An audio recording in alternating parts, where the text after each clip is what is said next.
Alright, I'm going to be completely honest with you. I've sort of completely lost sight of what I actually wanted to do with this video. See, when I initially started this project, I was only going to discuss the actual gameplay mechanics and implementation of the open world elements that each of these games have, and how I believe that many of these open worlds, barring a couple of exceptions, seem to misrepresent what the open world genre is actually capable of. Then I played The Witcher 3 for 2 weeks straight, and now I have no desire to bully Skyrim more than I already do in my day-to-day routine. Whoops, there's my hot take for the day. Hopefully the gamer police don't burst in here and take away my gamer card. See, I was always of the opinion that a tight-knit linear experience could trump over any open world game, as many of the games that fall into this genre represent a gross misuse of the name due to how most of them actually implement it. See, I find the term open world pairs very nicely with creative freedom, of which allowing a person to do pretty much whatever they want should be the main objective. However, creative freedom and sandbox are two completely different terms that have somehow been muddled together in the last couple of years. This is why I found that so many games that fall into this genre do a bad job of capitalizing on it, considering that most of them only require a basic amount of inputs to explore and exhaust their individual mechanics. Take Far Cry 3, arguably the most influential game for the modern open world genre, and how low of a bar they actually have to set. Far Cry 3 in itself isn't actually all that bad. It looks great, has a good amount of mechanics to actually play around with, and even 8 years later I can see why many games would follow in its footsteps. But I also immediately saw how this game influenced the future generations of games when I started playing it. Far Cry 3 is a game that requires hours of time to get the full experience out of it, but there's little reward for actually doing so with how the game structures its arenas. In most scenarios, the game offers 3 ways of clearing an area. 1. Go in guns blazing, killing every enemy and hiding behind cover to heal up, because infinite healing is less realistic than a band-aid healing gunshot wounds, apparently. 2. Stealthing an encounter, taking out a few enemies and shooting the rest of them because you got spotted. And 3rd, the most rare of all, actually completing a stealth sequence after an hour and a half. Now, I'm usually not opposed to stealth in video games because I actually think that stealth can be super fun when it's done right. I don't know if it's just me, but I find stealth in these kinds of games to be absolutely miserable. Most of the time it's not even required to pass a level, therefore making it a waste of my goddamn time, yet I would instinctively do it because tutorials and meters on the screen make my caveman brain scared. Far Cry 3 rarely diverges from this gameplay loop, and it also has very little to entice you otherwise. The most complex parts of the arenas are explosive barrels that you can shoot if you're feeling spunky, or animal cages that you can open up that you'll have to deal with later. Other than that, it's just shooting and shooting and shooting and shooting. The skill tree doesn't do much to entice anything else, considering that most of it is health damage and some combo upgrades, but at that point there's not even much of a need for the traditional skill tree. It does tie back into the narrative somewhat, and the game as a whole is a pretty massive improvement in comparison to Far Cry 2, but they somehow managed to forget one of the best mechanics from that game. See, Far Cry 2 might have been hard to get into, but it offered a level of realism that few other games have the gall to do, by putting the player at a disadvantage. You start off with a pistol and the worst assault rifle in the game, one that can jam and break at any moment's notice, and you're expected to survive in this punishing world. Malaria, bandits, and animals all want a piece of your foreign ass, and the game grabs you by the neck and sucks you into its twisted and unforgiving world. You're not the savior of Earth or SEAL Team 6, you're a hired hand who is out of their element and now must adapt. There's barely any HUD in this game, and even when there is, you'll be too focused on the bandits that are on your ass to even notice a tiny bar of help that's back in the corner. However, one piece where this game stumbles, in my opinion, is direction, or lack thereof, that this game gives you. You can spend hours of your time just perusing the countryside, shooting zebras or blowing up outposts, and not have a single idea of what you're actually supposed to be doing. You're not spoon-fed objective markers, you have to meet the game on its own terms. If you actually want to stand a chance at this plane, you're going to have to scavenge every single piece of cash you get and play it smart. These might be common thugs, but they can and will jump your ass at the first sign of trouble. Maybe it's this level of difficulty that's always managed to steer me far, far away from this game, but upon replaying it, I've grown much fonder towards how this game unceremoniously drops you into its world and expects you to find a way out of it. It's probably what led me to play Stalker of all games, if the Bracevik video didn't already put it in my realm of reality. Now, for the 99% of you who have never even heard of Stalker, I would highly recommend you watch both Mandalore and Bracevik's video on these games, as both do a much better job of explaining this than I ever could. For the purposes of this video, I'll be discussing Call of Chernobyl, the mod for Call of Pripyat. Now, apart from the obvious, this game is actually quite modern for the time that it came out in. It's a vast open world filled with groups of factions of opposing beliefs and different goals for the zone, and a bevy of monsters to boot. There's some survival mechanics if you're into that sort of thing, and the zone's call to fame, anomalies. Anomalies are different events that occur in particularly irradiated areas, ranging from bursts of wind to fire shooting straight out of the ground. So not only are people and monsters trying to kill you, now even the goddamn ground has a bone to pick with your dumb ass. As far as mods go, you have a lot of options at your disposal here. It's as much a foundation for additional mods as Minecraft is, and many creators have added superb quality of life improvements on top of this. This mod is easily one of the best open world experiences that a person could have. So what's wrong with it? Well, for starters, this game is nearing 15 years of age. It's still a functional product, but by today's standards, only barely. The visuals are more dated than you might initially expect, going so far as to cause some frustrations in the gameplay compared to modern standards. The main thing that I've noticed while playing is a reticle and ADS being occluded by the gun's model. This might just be a me thing, but considering that I've completely missed targets because my reticle stuck out like a dick on a cake, I'd say the argument is still somewhat relevant. Enemies are not forgiving at all, and most guns are weaker than a squeaky hammer against Godzilla, so I hope you brought some ammo to spare. If you do end up deciding to play this though, don't go near the sarcophagus, or your game might crash as well. And it's with all these bugs and issues with the game that makes me really excited for the remake that's coming out sometime soon.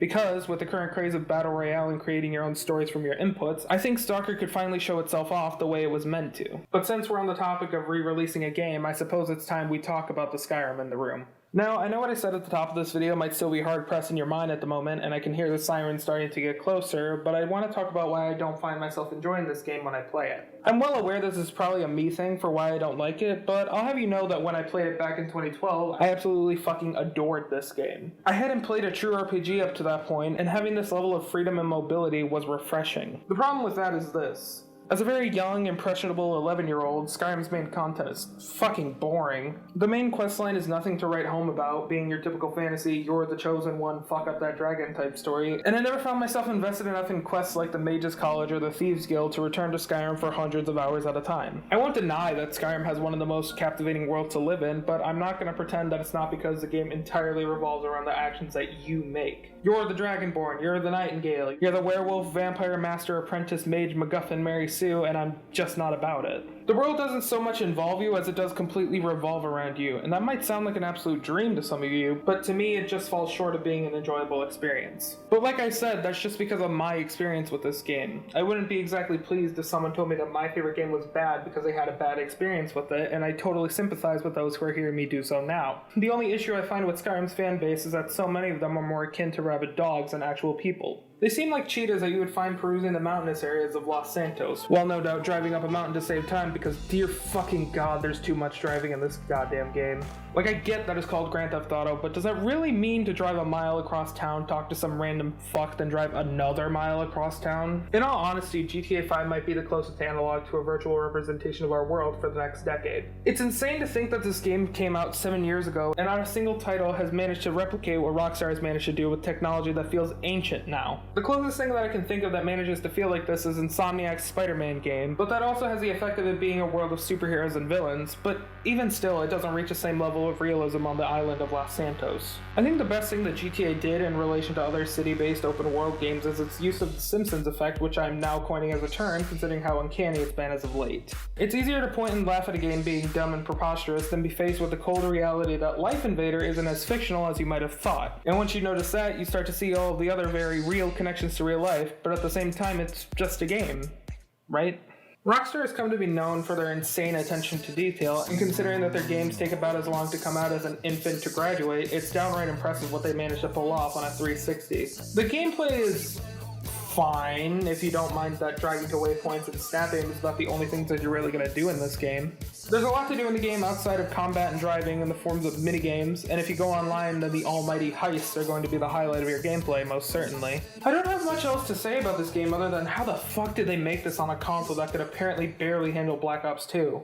Now this is the part of the video where I was going to transition into talking about Metal Gear Solid 5, The Phantom Menace, and Breath of the Wild, but considering how I haven't really gone into depth about the mechanical complexities of each game, I find it hard to compare what I've currently talked about to the immense depth that both of these games offer. See, this is why I had a hard time deciding exactly what route I wanted to take for this video. As much as I like to pretend that I know what I'm talking about, 90% of the time I'm just talking out of my own ass. I'm sort of late to the trend in terms of talking about the mechanical depth of years-old games, many of which I haven't even finished as of recording this, so what the hell do I do now? Well, instead of sitting down and figuring out an actual answer to my question, I bought The Witcher 3 and I just started playing it. And boy howdy, this game is fucking amazing. Now, I totally missed the Witcher hype train back in 2015 because I was still a child and was more invested in a bunch of racial stereotypes and the intricate and gruesome landscape that CDPR managed to create, but I honestly find that more of a blessing than a missed opportunity, as I would have no doubt missed the insane amount of detail and complex narrative concept that these insane Polish men and women put into their game. I wasn't super familiar with The Witcher 1 and 2, even though I had a basic understanding of what the games were about, but I knew even less about The Witcher 3. That is, until I watched a docu-series that was Joseph Anderson's videos on them, so I guess you could say I'm practically an expert on The Witcher now. I'm glad to have had that introductory crash course before going into Witcher 3 though, as having a basic understanding of what was happening before being thrust into the third installment of a game series with a 7-part book series on top of it was helpful. The world of The Witcher is one of the most insane that I've ever experienced, one that makes you feel as though you're in the same melting pot that the Witcher world actually is. For a collection of reasons, there are many groups of people, monsters, curses, and a host of magical concepts that you're going to be shown, not to mention the complex politics and geography that encompass every single one of your decisions, that you're going to have no idea what's happening 90% of the time. If you're like me, that is. There are lifelong relationships and stories that every single person has in this world, and it's your job to figure out what it all means, on top of having your own goals and agendas as well. The world of The Witcher is cruel and violent. It's been built on war and blood and triumph and loss and plague and a whole fuck ton of death, yet it doesn't feel so hopeless that this world is doomed to fall under its own weight. There are glimmers and flashes of hope that remind not only the people of this world, but also ourselves that there is good still present. To quote God himself, this is one of the most brutally cruel fantasy worlds I have ever seen, and yet the power of love still exists here and can purge curses. This isn't some nihilistic world where people are only out for themselves, despite the writer having a valid reason to do so. You'll find people doing selfless acts of kindness to save the people they care for, which is exactly what you're doing for someone that you care for. The emotionless, brutish, horribly twisted Geralt of Rivia is on a quest to find Yennefer and Ciri, inarguably the two most important people in his life. Throughout your journey, you find the Northern Realms completely war-torn and trying to recover from Nilfgaard's invasion, with different local leaders and King Radovid preparing for a counterattack. If none of the words I just said make any sense to you, I recommend that you take a day off and watch both of Joseph Anderson's video, and if you don't have an entire day to spend, at the very least watch the Witcher 1 video. The Witcher 1 world doesn't portray you as a savior of Earth or the champion of the people, you're just a mutated monster slayer. Arguably the most famous monster slayer, but one that belongs to a group that people have ostracized and villainized for decades. No matter how much good you might do, some might only know you as the white-haired freak, if for no other reason than that they're afraid of you. Yet that apparently doesn't stop some of them from constantly trying to pick a fight. You're dealing with kings and queens and barons and dukes, but you also deal with the plights of the common people, and there's no telling what's going to happen in any of these quests. Quests very typically loop back into each other that might shed some more light on a situation, or give you enough information to progress the main story, which is something that so many games in this genre manage to fuck up.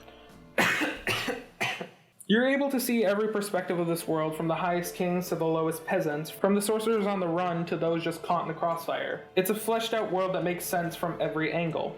The war with Nilfgaard has left the Northern Realms in ruins, to the point where all sorts of monsters and bandits have begun their plunders of the poor kingdoms caught in the crossfire. One of your first missions in the game is to kill a griffin that is only causing problems because of drunken soldiers who thought that they could take on a griffin.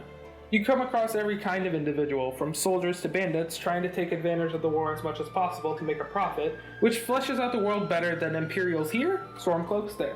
Though, if I'm being honest with myself, there are a couple of things that bring The Witcher down from an 11 out of 10 to just a regular 10 out of 10. Actually, there's only one, and it's the movement and combat. Like I said at the top, I'm about 5 years too late to this train, but my exposure to this game was that it's purely the combat and gameplay that was lacking, and while that is somewhat true, I find the movement to be the bigger culprit. From what I can tell, The Witcher's movement is that of an animation-based system, in which a full cycle of animations must be completed before another input can register. Video game movement systems are all different. Some of them retain velocity after all inputs are completed, some of them are a direct movement system, in which an object stops when the input is complete, but The Witcher is a blend of several types. From what I've been able to tell, after an input, the system begins a cycle slowly, then after the input is complete, it takes a couple of frames to stop said input. This is most obvious with both short inputs and while sprinting, and something that you might have already caught on while I was explaining this is that it's a realistic way that movement would work, and you would be correct. The Witcher's movement is probably one of the most realistic movement systems that I've ever played with, which is exactly why it feels like going ice skating with a fridge. We very typically suspend our disbelief when playing a game.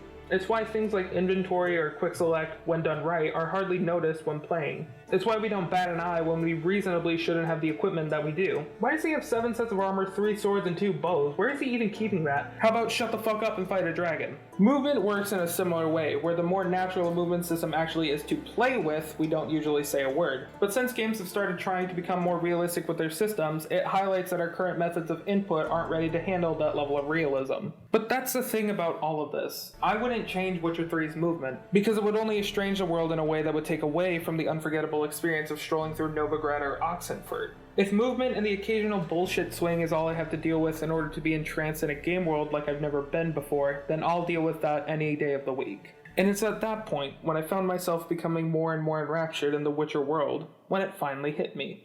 The greatest gift that an open world game can give you is not a sandbox of toys to play around with, but to place you into a world that you can get lost in. It's the catharsis that finalizing a house or finally turning in that one quest can give you, and then getting wrapped up in an adventure to do it all again. I might not like Skyrim for what it offered to me, but to so many others it was something that they needed when it came out. A break from the mundane reality that we find ourselves in. Skyrim, World of Warcraft, Witcher, Red Dead Redemption, hell, even games like Fallout and Minecraft. The reason that these games became people's favorites is because it's so easy to fall in love with its contents. The fact that I can still find people arguing about which side of Skyrim's Civil War is better, who is the better love interest in The Witcher, and why New Vegas is a crowning achievement of gaming, speaks volumes as to what these games offer to people. Sure, a community of people can offer the same level of comfort and shared passion, but without the worlds to hook us in so viciously, it wouldn't mean much of anything to people, would it?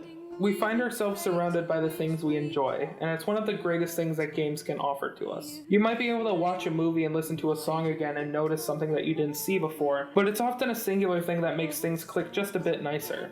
For many games, you can find depths in a product that you yourself would never have noticed in 100 playthroughs, and learning that only adds to the quality of the world.